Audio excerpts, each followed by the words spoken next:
15-20 minute মেঘ দেওয়া আজটা বইয়াপুটি পুরো ফ্লাড হয়ে গেছে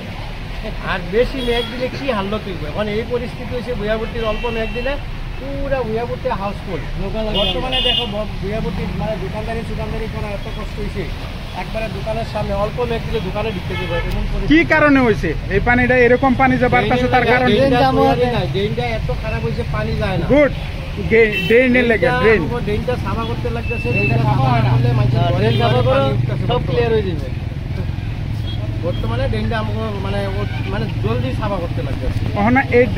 ড্রেনটা কার আন্ডারে পড়ছে কারে অনুরোধ করবা এটা কারে করবো এটা সরকারি কাম এখন সরকারি করতে লাগবে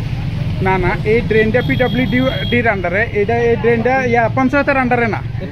পিডব্লিউডি ব্লকের যে কোনো একজন মানুষে পাইতে লাগবে আর কি পাক পাইয়া দেহ কাইয়া দেহে আর আমরা কামটা করে দিই যে না বুয়াবুড়িতে স্কুলে ছাত্র উত্তর যাওয়া বহুত কষ্ট হইতেছে আওয়া বহুত কষ্ট হইতেছে আজকে বুয়াবুড়ি দেখাই দেয় অল্প পানি পরে আবার স্টেটমেন্টটা লই আমি তোমার এই বাচ্চাছে না দোকানদারি করতেছো এদের ভিতর করতেছি কি করবো না আলু বালু করতেছি গোলাবাড়ি স্কুলে যেতে পারতেছে না পুরা পানি না পোলাপাইন স্কুলে যাওয়া কত কষ্ট হইতেছে দেখো আজকে পোলাপাইন আইতে পারতেছে না জুতা মুতা সব হাতে লইয়া আইতে লাগতেছে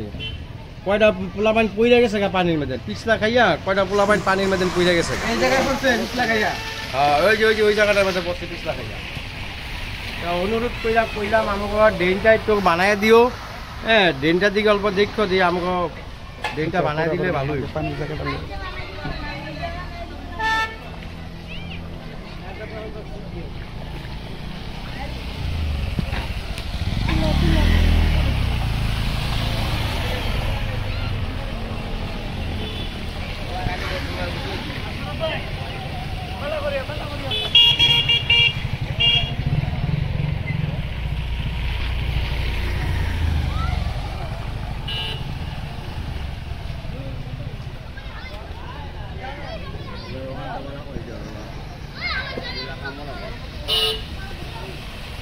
প্রিয় ভিউয়ার্স এইটো যিখিনি আপোনালোকে ৰাস্তাৰ দৃশ্য দেখি আছে এইখিনি হৈছে আমাৰ বুয়াপট্টি বজাৰৰ দৃশ্য বুয়াপট্টি বজাৰত এনেকুৱা পানীৰ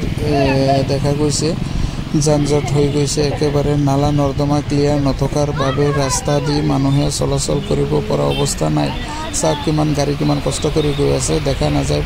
এটোমান পানী হৈ গৈছে ৰাস্তাৰ ওপৰত এইবোৰ হোৱাৰ একমাত্ৰ মূল কাৰণ হৈছে ড্ৰেইন ক্লিয়াৰ নথকাৰ বাবে গতিকে এইটো ভিডিঅ'ৰ যোগেদি মই যি এই ৰাস্তাৰ যোনজন যি ব্লকৰ আণ্ডাৰত আছে আমাৰ যোগীজন ব্লকৰ আণ্ডাৰত থকা ৰাস্তা এইখন গতিকে ব্লকৰ আমাৰ যিকেইজন বিষয়ববীয়াসকল আছে বা ছাৰসকল আছে তেখেতসকলক মই অনুৰোধ কৰিম যদি কিবা এটা এই ৰাস্তাৰ ড্ৰেইনবোৰ যদি কিবা এটা ব্যৱস্থা কৰি দিয়া হয় বা ড্ৰেইনবোৰ যদি ক্লিয়াৰ কৰি দিব পৰা যায় কোনোমতে তেনেহ'লে ৰাস্তা দি মানুহে সাধাৰণতে চলাচল কৰিব পাৰিব কোনো অসুবিধা নহ'ব এই ৰাস্তা দি বহুত স্কুলৰ ষ্টুডেণ্টসকল অহা যোৱা কৰে বহুত ধৰণৰ অসুবিধা হৈ আছে গতিকে আপোনালোকে দয়া কৰি এবাৰ আহি বুয়াপট্টি চাই যাওক আৰু ৰাস্তাৰ ড্ৰেইনৰ পৰিৱেশ নিজে আহি ভিজিট কৰক যদি প্ৰয়োজন বোধ কৰে তেনেহ'লে এইখন ৰাস্তাৰ ওচৰত থকা ড্ৰেইনবোৰ আপোনালোকে কাইণ্ডলি বনাই দিয়ক আৰু ৰাইজৰ সুবিধাৰ্থে এইটো দৰকাৰী বুলি ভাবিছোঁ মই সেইকাৰণে মই ভিডিঅ'টো ৰেকৰ্ডিং কৰিছোঁ আপোনালোকে